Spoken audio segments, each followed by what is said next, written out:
Hello, this is Erin Ware, and I'm so happy to be a part of Junk Journal January this year.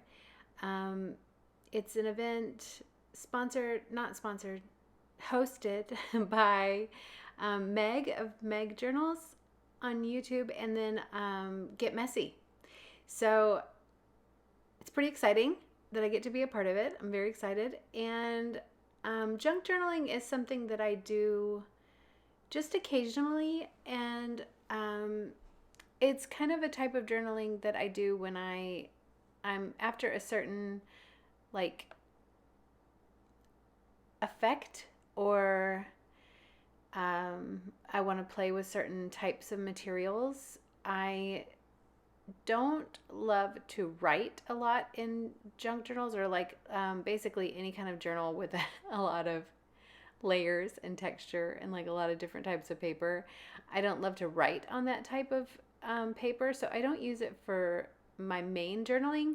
But I do love like the effect of all the layers and the colors and the textures, and how you can kind of make all these different like with the different sizes of paper and flipping through the pages, you can see how colors show through on different pages. And I love including just like ephemera and stuff that I find that I wouldn't put in my normal journals because it's too thick or too heavy. And I include, like, if you see there on the page there, that's a piece of artwork that I made. It's really just a sketch, but I included that in here. I don't know. It's fun. It's a totally different way to journal than I normally do, and it's always a good time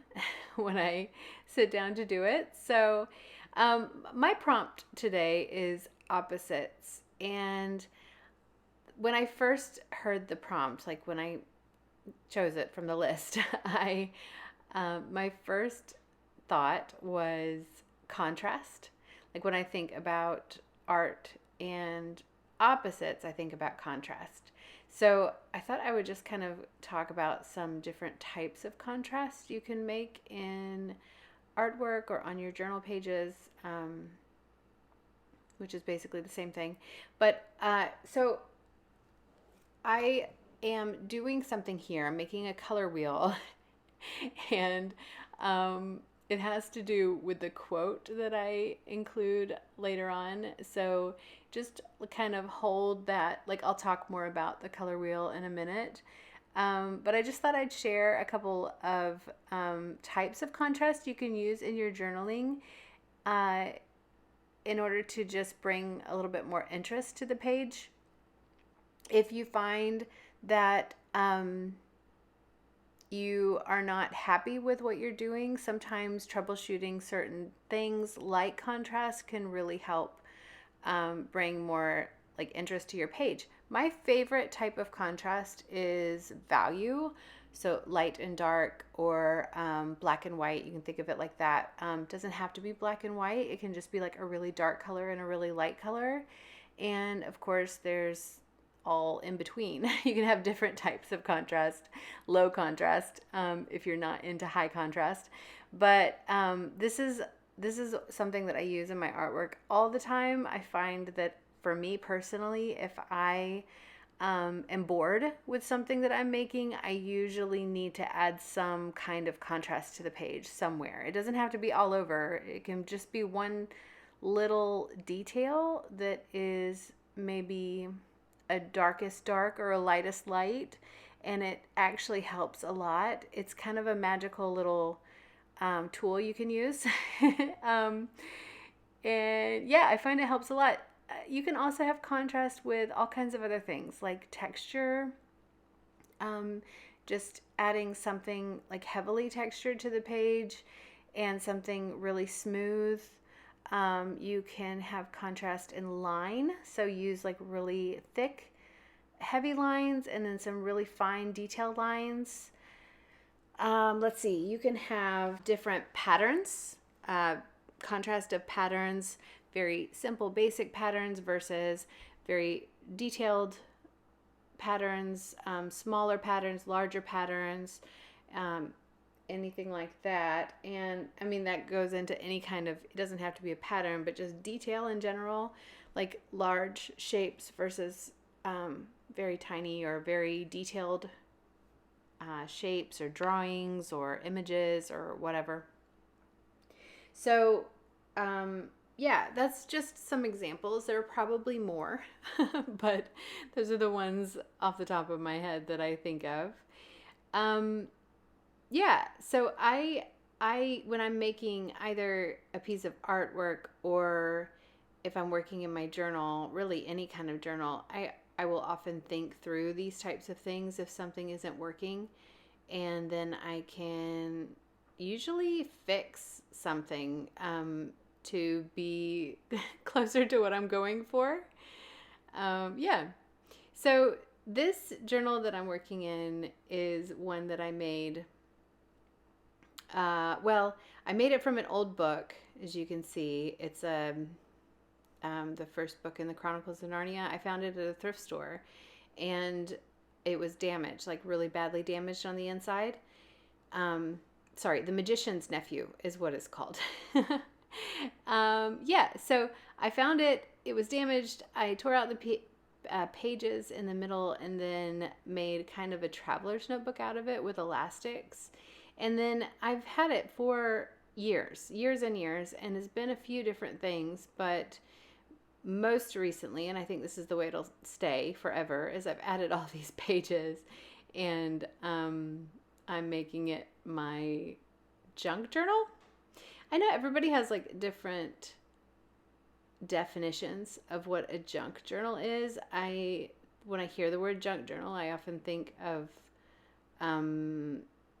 things that are usually thrown away or found ephemera that are not things that are not necessarily valuable, but you use them, in your journal.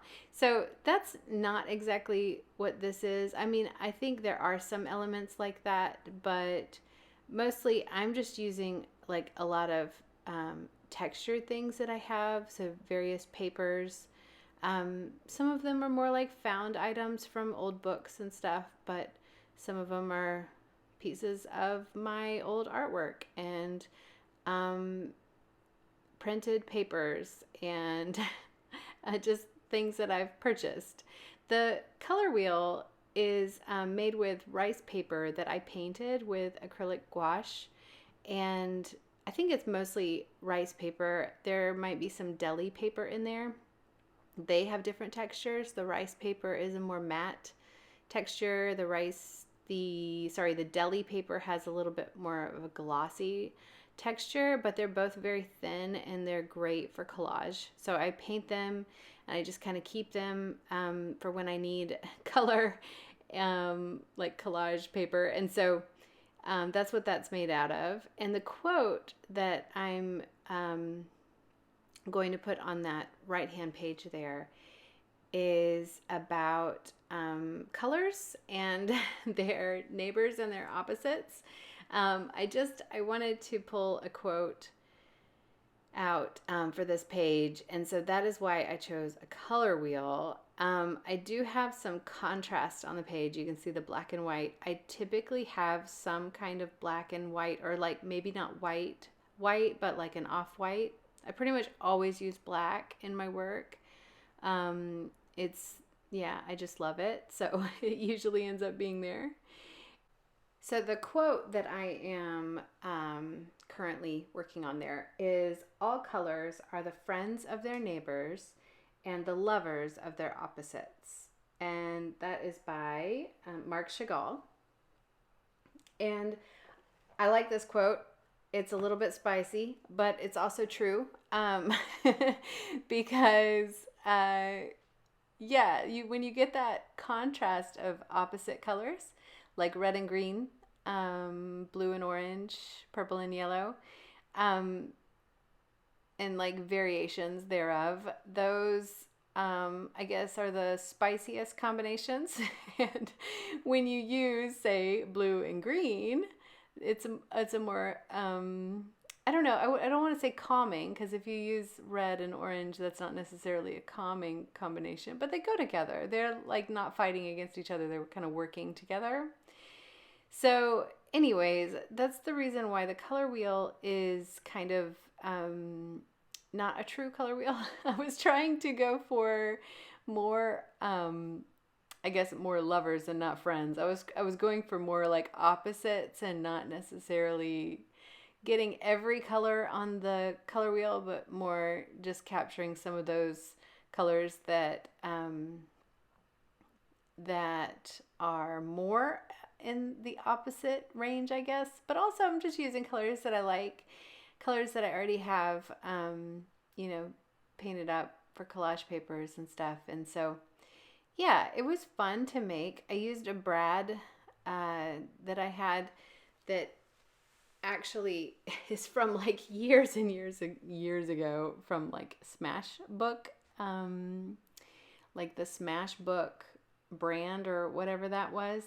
It's it came with the little cards that you see on the bottom right with the blue, kind of a pale blue color, and you were supposed to use the brads with the cards. And I think that I treasured them so much that I still have them. I mean, it's probably been at least, I want to say, like 15 years that I've had these cards, and I've just been carrying them around with me. I use number 15 because that's my day for Junk Journal January, day 15 opposites. And so I thought that was a nice nod to that. Yeah. So basically, I am just writing down the quote, and I think once I do that, that's about all that I did for this page.